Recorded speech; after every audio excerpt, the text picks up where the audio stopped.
Maka menjadi masalah membiarkan masjid tidak terjaga dari tiga perkara ini.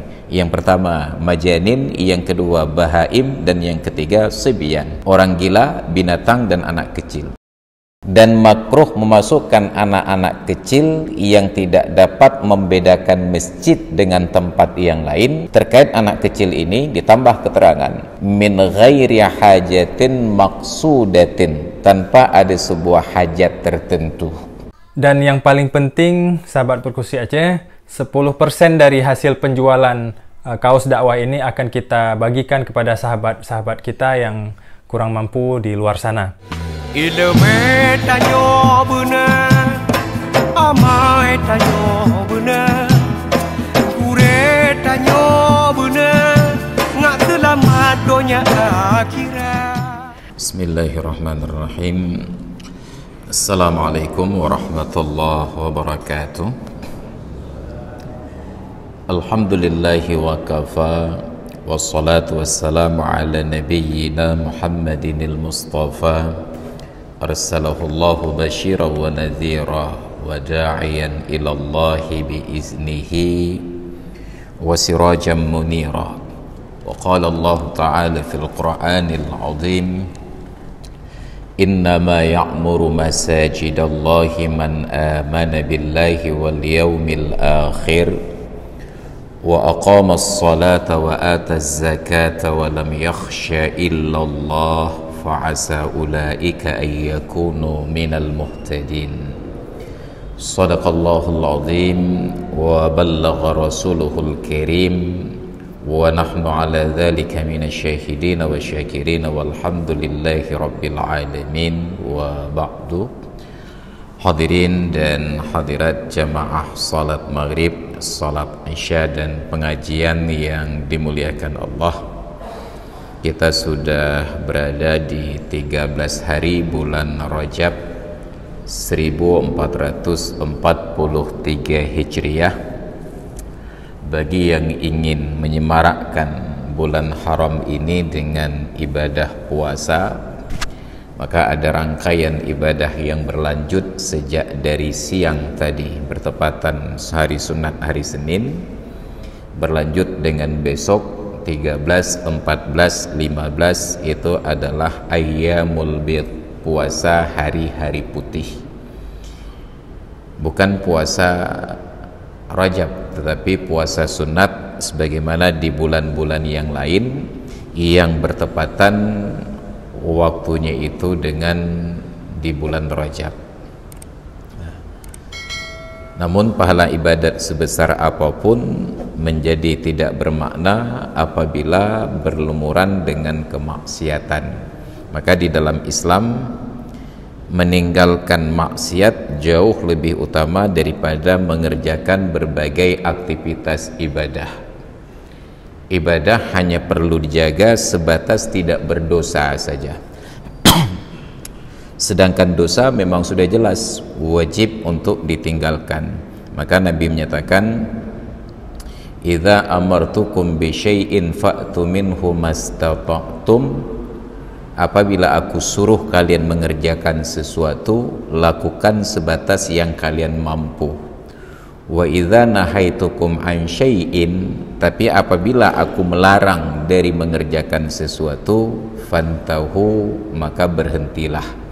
Tidak ada pilihan. Jadi untuk larangan itu enggak ada pilihan, yang ini dulu, yang itu belakangan. Berhenti secara total. Tapi untuk ibadah sebatas yang kita mampu. Hanya terbagi kategori yang wajib dengan yang sunat. Enggak penting sekali mengejar fadilah yang sunat apabila terjerumus pada yang haram. Berpuasa di bulan Sya'ban, di hari-hari putih, Senin ataupun Kamis, sunat. Tetapi bila menyebabkan dosa, maka sungguh berpuasa itu sangat patut untuk ditinggalkan. Contoh yang paling umum, para wanita yang berstatus istri, suaminya hadir di tempat, berpuasa sunat tanpa izin suami, dosa.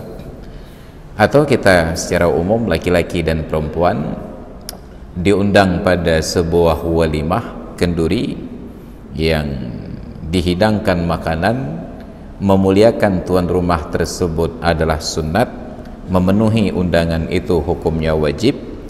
Sudah bersusah payah tuan rumah menyuguhkan makanan, menghadirkan makanan, tiba-tiba tamu yang diundang semuanya kompak berpuasa, haram, karena melanggar, mendatangkan rasa duka, bahkan nanti berpotensi menimbulkan mubazir dan lain sebagainya dengan rincian-rinciannya. Maka terkait dengan itu pula, tadi kita sholat maghrib, begitu kita selesai salam langsung disambut oleh anak-anak yang tertawa terbahak-bahak. Ini persoalan yang sudah sangat klasik, dulu pernah kita sampaikan kajiannya, perlu sekali lagi kita ulangi dengan mengutip langsung dari kitab yang ditulis oleh Imam Az-Zamakhsyari yang berjudul Imam Az-Zarkashi, Imam Az-Zarkashi yang berjudul I'lamus Sajid bi Ahkamil Masajid, memberitahukan hukum, memberitahukan kepada orang-orang yang sujud terkait hukum-hukum masjid. Kitab ini dibagi kepada 4 kajian. Ada yang pertama hukum terkait Masjidil Haram, bagian kedua hukum yang terkait Masjid Nabawi, yang ketiga hukum yang terkait dengan Masjidil Aqsa, dan yang keempat al-ahkam al-muta'alliqah bisairil masajid, hukum yang terkait dengan masjid-masjid selain dari yang telah disebutkan. Yang tiga ini karena ada keistimewaan fadilah, 100.000 derajat, 1000 derajat dengan 500 derajat. Masjid yang lain derajatnya sama, baik Masjid Al-Hidayah Prada ini ataupun Masjid Raya Baitur Rahman atau Masjid Darul Falah Kota Madinah Cetkeung, sama saja fadilahnya, hanya layanannya barangkali yang berbeda. Nah, pada bahagian yang keempat, masjid-masjid yang lain ini, pada hukum yang ke-9, ini penting untuk kita ketahui. Bismillahirrahmanirrahim. Yukrahu idkhalul bahaimi wal majanini was-sibyanil ladzina la yumayyizuna al-masjida min ghairi hajatin maqsudatin. Makruh memasukkan binatang, makruh memasukkan orang-orang gila, dan makruh memasukkan anak-anak kecil yang tidak dapat membedakan masjid dengan tempat yang lain. Terkait anak kecil ini ditambah keterangan min ghairi hajatin maqsudatin, tanpa ada sebuah hajat tertentu. Ada anak kecil datang ke masjid, kita tanya tujuannya apa, nggak jelas tujuannya. Ini bukan anak kecil yang masuk sendiri, ada orang yang mengajak masuk atau membiarkan masuk. Tapi kalau ada hajat tertentu, apa contoh hajatnya? Karena tidak ada yang menjaga anak ini di rumah. Ada hajat tertentu, apa contohnya? Untuk mengajarkan anak ini tentang tata cara sholat berjamaah. Ada hajat yang lain, umpamanya untuk mengakrabkan anak ini kehidupannya dengan masjid, karena nanti ada fadilah terkait rajulun qalbuhu mu'allaqun bil masjid, seorang laki-laki yang hatinya itu terpaut dengan masjid, nanti di akhirat mendapatkan fadilah khusus dari Allah Ta'ala. Yudhilluhumullahu fi dhillihi yawma la dhilla illa dhilluh, dinaungi oleh Allah pada hari tidak ada naungan kecuali yang telah Allah berikan. Apa alasan makruh ini? Li'annahu la ya'manu tanjisuhumul masjidah, karena anak-anak kecil, orang-orang gila dan binatang-binatang ini tidak aman masjid dari kemungkinan timbulnya najis. Dulu di masjid Baitul Salihin Ule Karing ada seorang orang tua, beliau bukan gangguan jiwa, karena kita nggak boleh menyebut gila sekarang, karena menyebut kata-kata gila itu melanggar hak asasi manusia. Hanya boleh gangguan jiwa saja, karena kita hidup di negeri yang aneh ya. Beliau sudah lanjut usia, mungkin pikun. Keseharian beliau dengan sebuah sepeda berjalan mungkin sebagai pengganti tongkat. Namun karena sudah lanjut usia, kadang-kadang beliau ngompol Ngompol itu bukan pangkat di kepolisian, itu kompol namanya. Ini ngompol, tuhi lailu. Dan itu tercium aromanya. Orang yang berpapasan dengan beliau mencium bau pusing tersebut. Mungkin karena beliau sedari mudanya akrab berjamaah di masjid, walaupun sudah tua, sudah pikun begitu, asal berkumandang azan salat berjamaah tetap masuk ke dalam masjid untuk salat. Ini mendatangkan masalah tersendiri karena beliau itu pakaiannya bernajis. Tetapi tidak ada yang berinisiatif untuk melarang. Tidak dari keluarga dan tidak pula dari pengurus masjid. Dan bermasalah apabila orang lain yang melarang. Nanti tersinggung pihak keluarga, ada yang meninggal dunia. Jadi ini seharusnya menjadi inisiatif dari pihak masjid, BKM ataupun pengurus. Nah, itu sebagai contoh, la ya'manu tanjisuhumul masjid. Kasus yang kedua, suatu malam saya menghadiri sebuah pengajian di sebuah tempat. Kebetulan nggak sempat sampai ke rumah dari perjalanan dengan keluarga, istri dan anak-anak.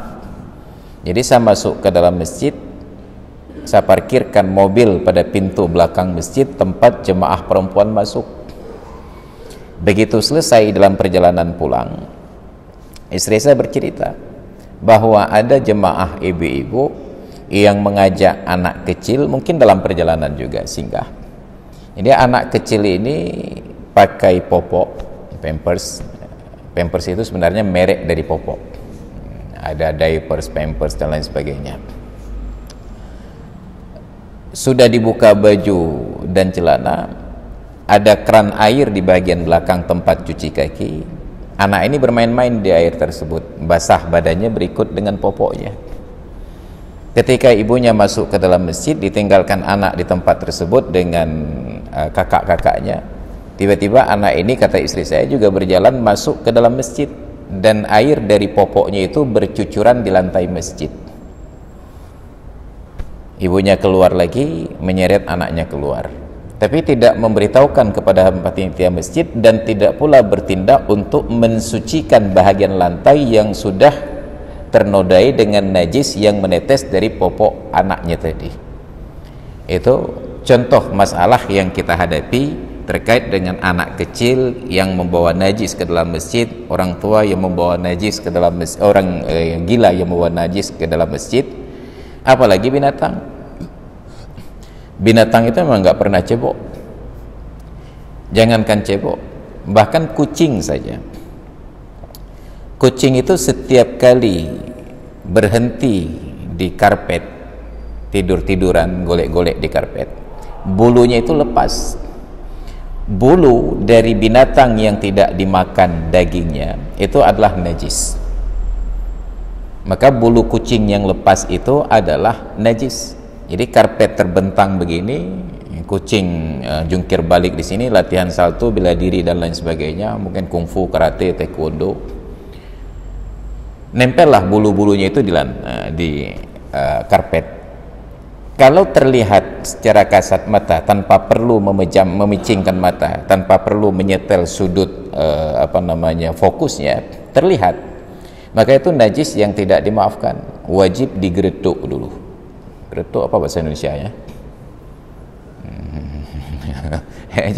Karena saya dicat ke nggak tahu bahasa Indonesia geretuk itu, nanti dicarilah dalam kamusnya. Kenapa? Karena itu adalah najis. Cuma tidak menetap sebab dia dari jenis yang kering. Kering itu tinggal dikibas-kibas saja. Geretuk dengan kibas tidak sama. Tinggal dikibas-kibas saja, rontok, jatuh, selesai. Kalau basah, dia menempel, memindahkan hukum najis kepada objek yang lain. Sebab najis itu seperti listrik, ada zat penghantar listrik apabila basah. Itu menjadi masalah tersendiri. Belum lagi binatang-binatang yang lain.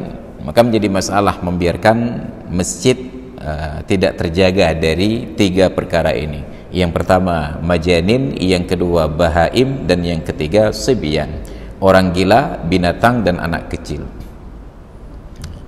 Di dalam Al-Mu'jam Al-Kabir karangan Imam At-Tabrani dari hadis Abu Umamah Al-Bahili dari Nabi sallallahu alaihi wasallam, beliau bersabda, jannibu masajidakum sibyanakum wa majaninakum wa khusumatikum wa aswatikum wa salli suyufikum wa iqamati hududikum wa jammiruha fi tis'in wattakhidhu ala abwabi masajidikum al-matahir. Jauhkan masjid-masjid kalian dari anak-anak kecil kalian, orang-orang gila kalian, pertengkaran-pertengkaran kalian, suara-suara bising kalian, menghunuskan pedang-pedang kalian, dan melaksanakan hukuman-hukuman kalian. Ini perkara yang berpotensi ribut semuanya. Yang pertama, anak kecil ribut. Maka di beberapa masjid di Banda Aceh yang berlantai 2, terkecuali masjid kita, ketika berlangsung khutbah Jumat, itu terpolarisasi, lantai bawah untuk orang dewasa, lantai 2 itu untuk anak kecil atau yang mirip-mirip anak kecil. Ketika berlangsung khutbah, hanya 2 menit bisa tenang. Begitu masuk di dalam tausiah ceramah, lantai 2 itu langsung terjadi keributan, ribut. Padahal ketika sedang berlangsung khutbah itu wajib tenang, hening. Fa idza quri'al qur'anu fastami'u lahu wa ansitu. Apabila sedang dibacakan khutbah tersebut, dengarkan dan diamlah. Enggak boleh dengar sambil berbicara. Bahkan petunjuk di dalam hadis Nabi, sekedar mendiamkan orang yang berbicara dengan isyarat itu saja sudah membatalkan pahala Jumat. Apalagi kalau kita yang berbicara, diam, kita hardik orang lain, itu sudah hilang pahala Jumatnya. Jumat tetap sah, tetapi fadilah Jumatnya hilang. Faqad lagha. Lagha itu pekerjaan yang sia-sia, tidak ada lagi makna. Ini di sebagian masjid, keributan tersebut. Orang-orang gila. Khusumatikum, pertengkaran-pertengkaran kalian. Maka Nabi tidak izinkan di dalam masjid itu ada transaksi jual beli. Bila ada orang bertransaksi jual beli di dalam masjid, kata Nabi, datangi orang tersebut dan katakan, la arbahallahu tijarataka, semoga Allah tidak berikan keuntungan dalam bisnismu ini. Wa aswatikum, dan suara kalian. Ada beberapa masjid ketika selesai sholat berjamaah, orang duduk santai ataupun i'tikaf di masjid, tapi ketika bertemu dengan kawan-kawannya duduk membicarakan perkara yang bukan terkait ilmu dan bukan terkait ibadah, hanya tentang nostalgia masa lalu, hanya tentang cerita politik, bola, drama Korea dan lain sebagainya di dalam masjid. Padahal di dalam masjid hanya boleh fi buyutin adzinallahu an turfa'a wa yudhkara fiha ismuhu yusabbihuna lahu fiha bil ghuduwi wal asal. Di rumah-rumah yang diizinkan oleh Allah ditinggikan. Ditinggikan di sini terjadi 2 persepsi dari para ulama. Satu menyatakan ditinggikan bangunan, merujuk kepada ayat Al-Qur'an dalam surat Al-Baqarah, wa idh yarfa'u Ibrahimul qawa'ida minal baiti, dan ingatlah ketika Ibrahim meninggikan bangunan Ka'bah. Ada yang kedua mengartikan meninggikan di situ tinggi suara dengan qarinah lanjutan dari ayat tersebut, anturfa'a wa yudhkara fiha ismuhu, untuk ditinggikan dan berzikir. Artinya suara zikir itu dengan irama yang tinggi, jihar. Ada 2 persepsi. Maka kalau ada yang katakan zikir jihar di dalam masjid tidak ada dalil, berarti tidak pernah memahami arti dari ayat di dalam surat An-Nur ini. Wa yudhkara fiha ismuhu fiha yusabbihuna lahu fiha bil ghuduwi wal asal. Berzikirlah masjid, hanya itu saja yang diizinkan oleh Allah Ta'ala. Tapi kalau sudah berbicara tentang silaturahmi, tentang bercengkrama, apalagi sampai bertengkar, itu masuk dalam bab larangan. Wa aswatikum, suara-suara kalian. Jadi, suara bising bentuk apapun selain dari zikir, kajian-kajian ilmu, masjid bukanlah tempatnya. Maka termasuk nanti di bulan Ramadan, bahkan zikir itu pun bila mengganggu orang lain ditegur oleh Rasulullah. Di bulan Ramadan ketika Rasulullah sedang i'tikaf di masjid, di 10 hari yang akhir dipasang khaimah, tenda-tenda. Salah seorang sahabat dalam munajatnya itu saking khusyuknya sampai terdengar suara nya itu, terganggu orang lain. Nabi singkap tirai tenda beliau dan beliau tegur, ala fa inna kullakum munajin rabbahu fala yu'dhiyanna ba'dukum ba'dha. Ketahuilah, masing-masing kalian itu sedang bermunajat kepada Tuhannya, maka jangan sebahagian kalian mengganggu, mengusik sebahagian yang lain. Itu yang kita kritik, dan sudah lama saya kritik terkait prosesi bulan Ramadan. Atas dasar apa kita praktekkan pengajian Al-Quran dengan menggunakan mikrofon, bukan sound system. Kalau sound system mungkin suaranya fokus bulat di sebuah tempat. Ini mikrofon di perada kita nyalakan, kecut keung terdengar lantang masih. Mulai dari jam 12 malam sampai waktu sahur. Ini perkara yang sangat mengganggu. Mau baca Al-Quran silahkan. Kalaupun mau semangat di dalam masjid, ya sekedar nyalakan mic yang bahagian dalam masjid, tidak perlu mengganggu orang yang di luar. Karena yang di luar itu perlu istirahat di waktu malam, bangun awal di waktu subuh. Ada yang bekerja bahkan sejak dari subuh. Seperti kami di Cot Keung itu ada saudara-saudara kita yang jualan sayur di Pasar Tungkup, itu dari jam 4 sudah mulai beraktivitas. Mereka istirahat tepat waktu. Itu ada sebagian tetangga saya itu yang jualan sayur, beliau jam 3 itu sudah bangun beraktivitas, mempersiapkan bahan-bahannya untuk dibawa ke Penayung. Tapi tiba-tiba istirahat beliau di awal malam itu terganggu dengan suara orang yang baca Al-Quran pakai toa, mengganggu. Ada orang yang masuk kantor jam 8 pagi, terganggu istirahat di waktu malam. Ketika sampai ke kantor, bawaannya ngantuk saja. Saya ditanya, kenapa ngantuk? Yang disalahkan puasanya. Puasa apa? Sangat tidak nyambung secara logika. Pertanyaannya, sejak kapan orang lapar itu mengantuk? Gak mungkin orang lapar mengantuk. Ini kenapa puasa yang dijadikan alasan mengantuk di siang hari? Bukan. Ini karena malamnya begadang. Ada yang begadang karena terganggu oleh pengajian Al-Quran dengan suara lantang ini. Ada yang begadang itu atas pilihan sendiri, nongkrong di warung kopi. Maka pemerintah kita di Aceh ini memfasilitasi orang yang beribadah di bulan Ramadan dibatasi waktu sampai jam 9 malam atau jam 9.30. Maka sampai jam 9.30 tidak boleh ada warung kopi yang buka, tidak boleh ada tempat usaha yang buka, karena itu jam untuk salat isya dan salat tarawih. Tapi hanya sampai jam 9.30 sudah boleh buka warung kopi setelahnya. Maka orang-orang yang tadi i'tikaf di masjid, salat di masjid, berhamburanlah ke warung kopi untuk i'tikaf di sana hatta matla'il fajri. Nongkrong, makan sahur baru pulang. Coba andai kata pemerintah ini sedikit waras, dalam tanda kutip ya, batasi saja waktu aktivitas untuk yang lain. Sampaikan ke warga Banda Aceh secara umumnya, silakan warga Banda Aceh dan warga Aceh beraktivitas malam hari bulan Ramadan. Yang mau ngopi, yang mau jualan, cari rezeki, mau sampai jam berapa? Oh, kami sampai jam 11 saja Pak. Oke, sampai jam 11 silahkan.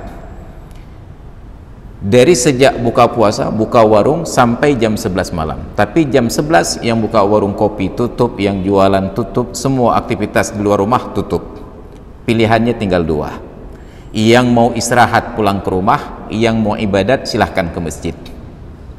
Sungguh warga Banda Aceh akan sehat sepanjang bulan Ramadan. Gak ada yang mengantuk di siang hari bulan Ramadan. Tapi inilah, tidak ada yang waras berpikir. Jadi hanya membatasi waktu ibadat sampai jam 9.30 malam. Untuk selanjutnya mereka melanjutkan i'tikaf di warung-warung kopi terdekat hatta matla'il fajri. Ini anomali. Maka kalaupun ingin mengaji, perlu ada suara, cukup di dalam masjid, tidak perlu mengganggu orang yang di luar masjid. Ini larangan. Lakin la yahrumu dzalika, namun larangan-larangan itu tidak bersifat haram. Kenapa? Li'anna an-nabiyya sallallahu alaihi wasallam tafa ala ba'irin, karena Nabi sallallahu alaihi wasallam ketika tawaf di Masjidil Haram menunggang unta ala ba'irin. Maka seharusnya mencontoh sunnah Nabi, tawaf itu dengan naik unta. Sekarang jangankan naik unta, bawa unta ke dalam saja dilarang oleh polisi Arab Saudi. Maka melarang unta masuk ke dalam Masjidil Haram itu bid'ah. karena Nabi dulu bawa unta, tawaf sambil menunggang unta. Wa hadza la yunfil kirahah, tapi bukan berarti tidak makruh membawa binatang. Li'annahu sallallahu alaihi wasallam fa'ala dzalika bayanan lil jawaz. Tapi kan Nabi bawa masuk unta ke dalam, tetap makruh. Kenapa Nabi bawa unta? Nabi sengaja melakukannya untuk menunjukkan bahwa larangan itu bukan larangan haram. Larangan itu adalah larangan makruh. Sama seperti ketika Nabi melarang kencing sambil berdiri, sampai Ummul Mukminin Aisyah menyatakan, kalau ada yang memberitahukan kepada kalian bahwa Rasulullah pernah kencing sambil berdiri, maka sungguh dia sudah berbohong. Tapi ada riwayat dari sahabat Nabi, Allahumma shalli ala Muhammad, yang menyatakan bahwa Rasulullah kencing berdiri. Apakah sahabat ini berdusta? Maka kita harus rekonstruksi sejarah. Tidak 24 jam sehari Ummul Mukminin Aisyah bersama dengan Nabi. Sejauh yang beliau tahu, Nabi di rumah selalu kencing sambil duduk. Tapi ada sahabat yang menceritakan Nabi kencing sambil berdiri, maka ditafsirkanlah, mungkin karena pada waktu itu Nabi kencing pada tempat orang buang sampah, takut nanti bersentuhan pakaian beliau dengan sampah, maka sambil berdiri. Tapi pendapat ulama menyatakan Nabi benar melarang kencing sambil berdiri, tapi beliau lakukan sekali ini hanya untuk memberitahukan bahwa larangan itu bukan bersifat haram. Kalau Nabi tidak pernah sama sekali kencing sambil berdiri, maka sungguh kencing sambil berdiri itu hukumnya haram. Dilakukan satu kali oleh Nabi, dua kali oleh Nabi, libayanil jawaz, untuk menunjukkan bahwa larangan itu larangan makruh. Boleh melakukan tapi hukumnya makruh. Au liyadhara fayustafta kama yustahabbu dzalika lil alim min ummatihi, atau sengaja Nabi pamer tawaf sambil naik unta padahal dilarang bawa binatang ke dalam masjid, agar orang bertanya, ya Rasulullah, kenapa Anda bawa unta ke dalam masjid, bukankah hukumnya tidak boleh? Maka dalam beberapa kesempatan saya sengaja menunjukkan praktek ibadah yang berbeda agar orang bertanya. Misalnya di Aceh ini ada masjid-masjid tertentu setelah sholat Jumat ada sholat duhur, yang ada duhur katanya. Ada yang tidak ada yang ada duhur.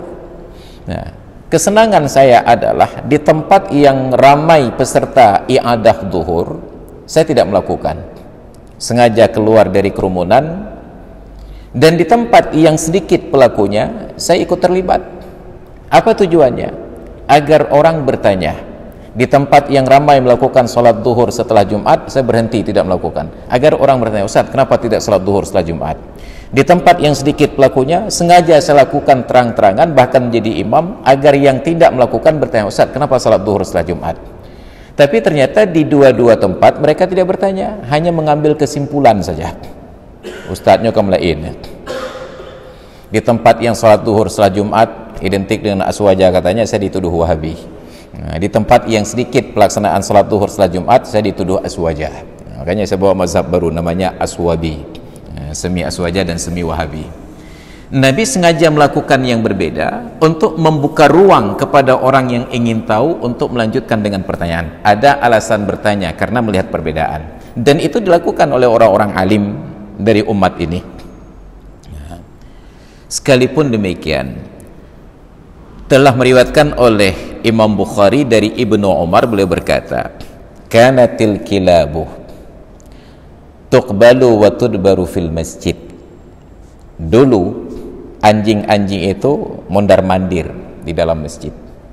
Anjing mondar-mandir di dalam masjid. Ini ada perspektif yang berbeda lagi, karena di dalam kajian fikihnya mazhab Syafi'i dan Hambali menyatakan anjing itu najis dan mughalladhah. Mazhab Hanafi dan Maliki menyatakan anjing itu suci. Bahwa ada perintah Nabi, idza walaghal kalbu ina'a ahadikum falyaghsilhu sab'an yahdahunna bit-turab. Apabila anjing menjilat bejana salah seorang di antara kalian, maka hendaklah dibasuh 7 kali, salah satunya dengan air yang bercampur tanah. Hadis ini sahih. Imam Hanafi mengamalkan, Imam Malik mengamalkan, tetapi mereka tetap berkeyakinan bahwa anjing bukan najis. Lalu kenapa dibasuh? Ta'abbudi, karena Nabi sudah menyuruh. Maka dalam mazhab Imam Malik dan Imam Hanafi, yang bermasalah itu hanya apabila anjing menjilat kita. Tapi kalau kita menjilat anjing nggak masalah. Nah, Itu dalam mazhab Hanafi dan Maliki. Tapi dalam mazhab Syafi'i dan Hambali, mau kita yang jilat anjing atau anjing yang jilat kita, dua-duanya jadi masalah. Maka Imam Al-Ghazali mengutip pendapat tersebut di dalam kitab beliau Ihya Ulumuddin tentang najis. Jadi anjing dan babi suci dalam pandangan dua mazhab, hanya wajib dibasuh 7 kali dengan air salah satunya bercampur tanah apabila dijilat. Nah, jadi yang jadi masalah itu hanya jilatnya saja. Tidak ada ayat yang menyatakan anjing itu najis, tidak ada hadis yang menyatakan secara eksplisit, secara sharih, secara terang-terangan bahwa anjing itu najis, babi dan anjing najis. Itu hanya ijtihad dari para ulama. Namun kita sudah menerima ijtihad tersebut, tidak boleh pilah-pilih suka-suka hati. Dulu anjing itu mondar-mandir dalam masjid. Riwayat dari Abu Dawud. Wazada wa tabawwala. Di dalam riwayat yang lain ditambah, bukan hanya mondar-mandir saja, bahkan kencing dalam masjid.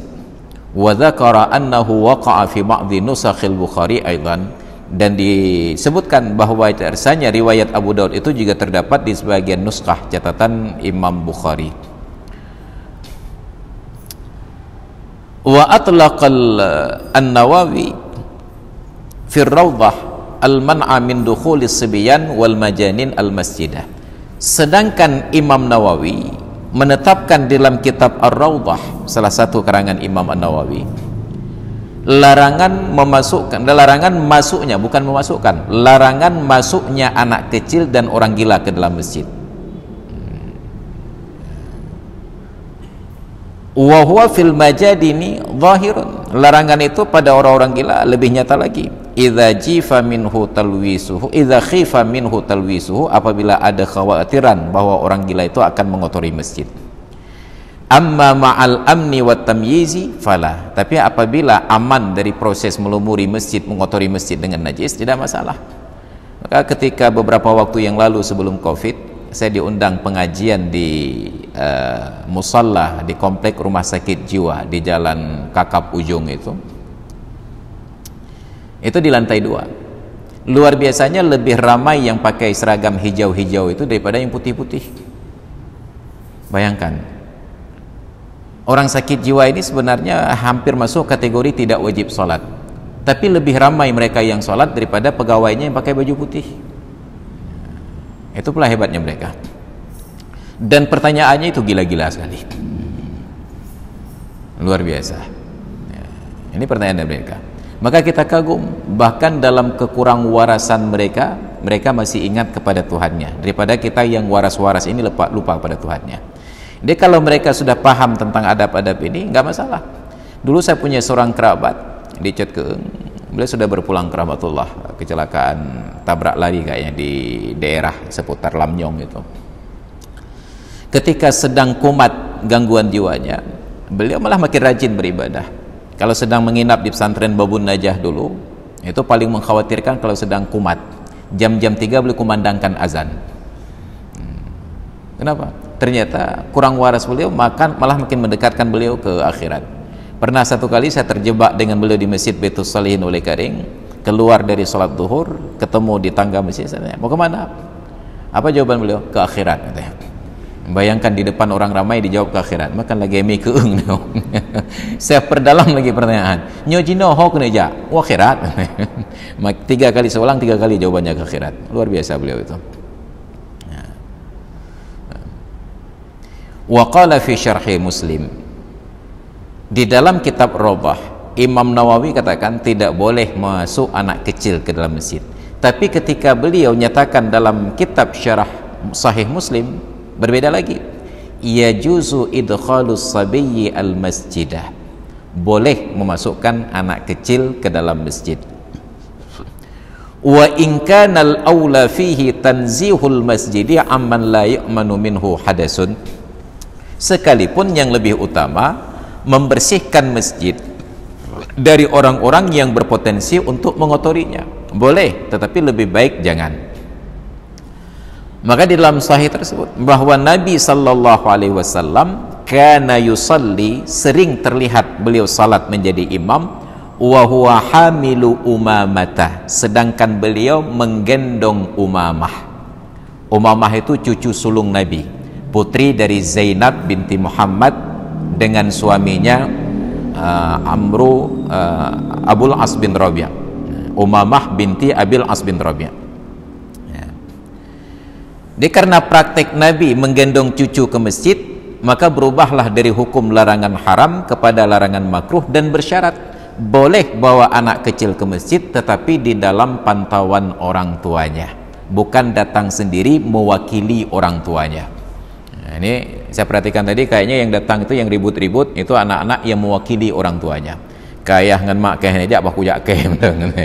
Makanya ketika ribut tidak ada yang menegur. Ini menjadi masalah. Bayangkan kita baru selesai sholat, baru salam langsung disambut dengan tawa terbahak-bahak. Untung tidak ada orang asing kecuali dari Cekeung saja tadi. Itu menjadi catatan bagi kita. Maka nanti terkait lagi dengan penjelasan para ulama, mereka buat batasan bahwa anak-anak yang baru boleh dibawa ke masjid apabila sudah berusia minimal 7 tahun qamariyah.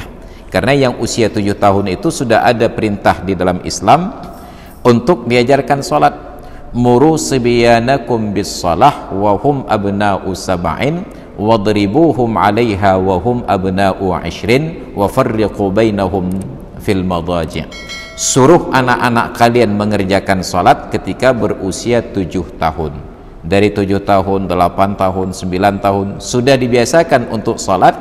Wadribuhum 'alaiha wa hum abna'u 'ishrin, dan pukul mereka bila meninggalkan salat ketika usianya sudah 10 tahun. Artinya sudah berjalan masa sosialisasi selama 3 tahun.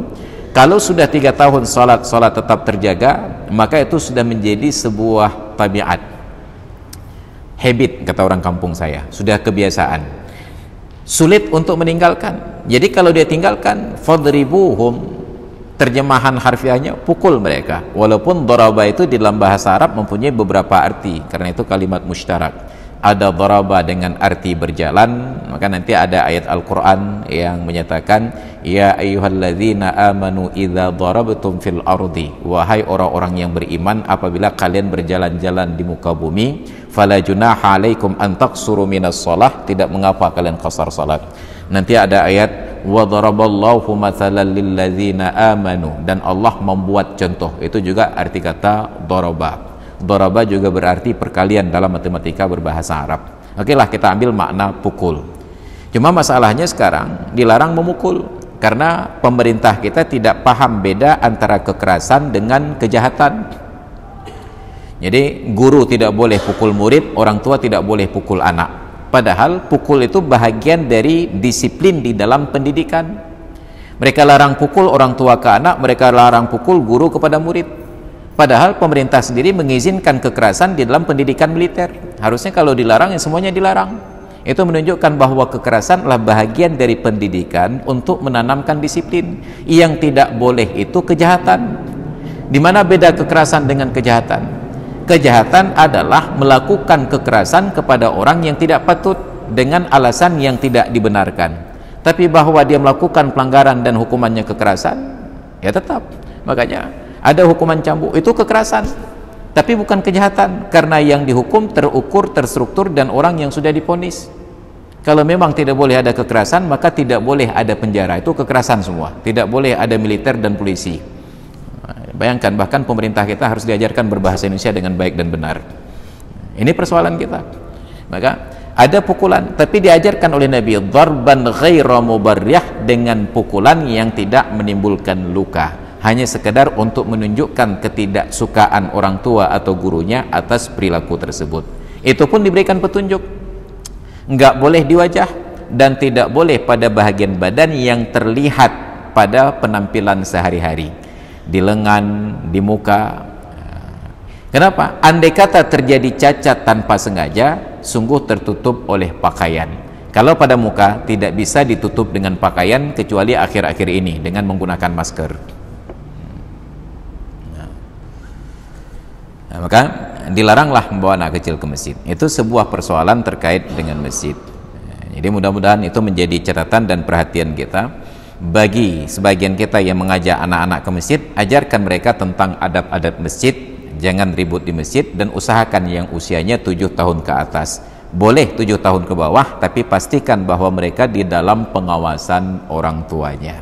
Mudah-mudahan itu menjadi ilmu dan bermanfaat bagi kita semuanya. Dan yang paling penting, sahabat Perkusi Aceh, 10% dari hasil penjualan kaos dakwah ini akan kita bagikan kepada sahabat-sahabat kita yang kurang mampu di luar sana. Ilmu tanyo benar, amai tanyo benar.